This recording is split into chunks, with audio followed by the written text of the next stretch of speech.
Ada amalan di Quran bagi orang tua. Kalau saya sebut orang tua, artinya berlaku untuk calon ayah dan calon ibunya yang diamalkan dalam fase-fase kehamilan. Contoh, Quran surah ke-7 ayat 189.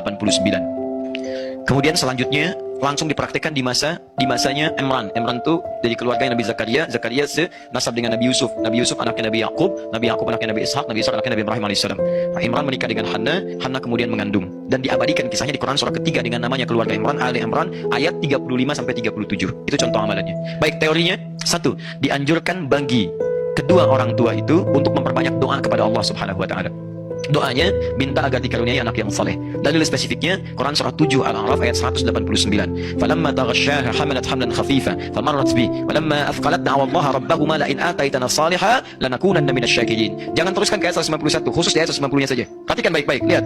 Tatkala suami istri mulai bercampur, istri mulai mengandung, kandungan lemah sampai kandungan berat, sulit luar biasa. Di masa-masa itulah perbanyak doa kepada Allah. Apa doanya? Silakan umum, cuman kalimatnya minta agar yang terakhir anak yang saleh. Dengan kalimat Anda. Misal, suami bermohon pada Allah dalam keheningan malam, "Duhai Allah, di balik rasa sakit yang dirasakan oleh istri saya, ya Allah, dalam perjuangannya, mohon ya Rabb, ganti setiap sakitnya dengan lahirnya anak yang saleh dan saleh. Saya sangat bersyukur kalau Kau kabulkan." Istri berdoa, "Ya Allah, saya ridho, saya ikhlas menanggung semua rasa sakit ini, berjuang demi amanah-Mu ya Rabb. Tapi saya mohon ya Allah, ganti setiap sakit yang saya alami, setiap rasa yang saya rasakan, mohon ganti dengan lahirnya anak yang saleh. Saya sangat bersyukur jika Kau kabulkan itu." Dan doa perempuan yang tengah mengandung itu akan cepat sekali sampai kepada arasy dan dijawab oleh Allah Subhanahu wa taala. Boleh Anda berdoa langsung bernazar sekaligus dalam kebaikan, seperti contohnya Hanna. Hanna menginginkan anaknya menjadi hamba yang dekat dengan Allah. Jadi kalau sekarang misal ahli tafsir, ahli hadis, yang ini tidak, langsung jadi abidah, hamba dekat dengan Allah. Contoh Quran surah 3 ayat 35, paling kiri pertengahan. Idh qalat imra'atu Imran rabbi inni nadhartu laka ma fi batni muharraran fataqabbal minni. Ingatlah, ingat itu artinya pelajari, pahami, ikuti kalau itu baik. Silakan ingat, pelajari, pahami, ikuti kalau baik tentang kisah istrinya Imran. Kalau disebutkan dalam Quran kisah seseorang, tidak disebutkan nama lengkapnya, kejadiannya kapan, artinya kisah itu bisa berulang di masa depan. Ingatlah, pelajari, pahami, ikuti tentang istrinya Imran yang ketika mengandung dia bernazar kepada Allah dengan kandungannya. Ya Allah, saya bernazar dengan bayi yang dikandung ini. Mohon ya Allah terima nazar saya, jadikan anak ini anak yang saleh. Saya nazarkan hanya untuk ibadah saja kepadamu, bukan urusan yang lain.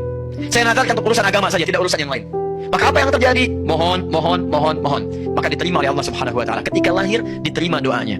Maka ketika lahir berdoa lagi, diberi nama yang baik. Wa inni samaituha Maryam wa inni u'idzuha bika wa dzurriyyataha minasyaitonir rajim. Poin ini adalah di dua ayat ini Quran mengisyaratkan perbanyak doa kepada Allah.